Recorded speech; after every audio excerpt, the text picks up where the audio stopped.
first time on display, the AW275 collecting water from the sea with the Bambi-Bucket. Depending on the type of fire being caught, the helicopter speed will be very slow forward speed for spot targets, a house for example, or a faster speed where a greater spread is required, force fires for example.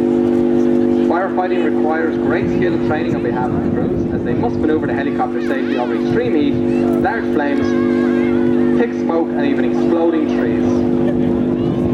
Keep an eye on the helicopter now as it releases that water, 1,300 litres, 1.3 tonnes back into the sea.